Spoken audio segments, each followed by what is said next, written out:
that we see here is not going to go away. It is permanent. We have fought for it, we've won this victory, and we are not going to see it 1 inch back to the administration. And so, let's not this happen again. There should be no reason for this to happen again to the admin.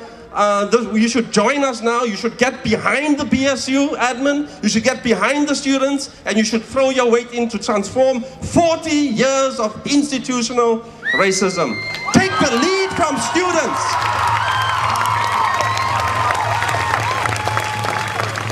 I think it's also important to remember, a little bit academic here, but I was thinking about this morning. You know, and I think it's, if you are black and brown, and if you look at the history of universities in America, I think you can summarize this history into 3 easy periods. The first period was a period when they used laws and explicit legislation to keep us out of here. Well, that ended with the civil rights law, with the civil rights victories in the 1960s. And then, I want to get this right. The second stage is what we at UCSD here know as hostile campus climate. This is this cold, indifferent, this callous disregard for us that has got us so mobilized here, and which I hope to hear from our announcers that we have made a major inroads because the admin has conceded and given up. I hope to hear that good news shortly. So this is the second stage, the second mechanism that has segregated this cold, hostile climate, which we are now about to change, and hopefully we will extirpate this cold, hostile climate. But you know what? There's a third one lurking ahead here. One that is far more insidious and far more effective in resegregating this campus. And this is the privatization of the university, the jacking up of the tuition.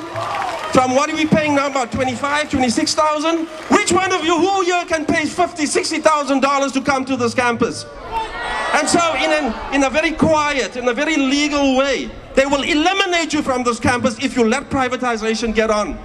And so that is what you see, what the March the 4th is here today. That is what I said last time on the steps, and it is even more apparent now that we are on the verge of announcing, I hope, that the university has conceded that our demands and our cause was just, and that they will join us in eliminating hostile campus climate on this campus. We now face the big one, and the big one is to make sure that they do not steal public property and turn it into the plaything of the rich and the affluent, and that will again resegregate the campus. The struggle is the same struggle. It's the same struggle.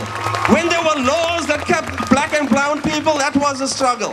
Where hostile campus climate, God do we know, was also one way in which minorities were kept out of this university. And now we face the big one, folks. This is a quiet one. It's an insidious one. It's going to take place bureaucratically and instrumentally. You'll read about its snippets here and there in the newspapers. And at the end of the day, you will be eliminated from this campus. And so you have to stand guard, shoulder to shoulder. My time is up, folks. For me, the big thing now is we've got to turn March the 4th into the beginning of a new rebellion. A rebellion against privatization of the UC system. Whose university is us? Whose university is us? Never forget it, folks. See ya.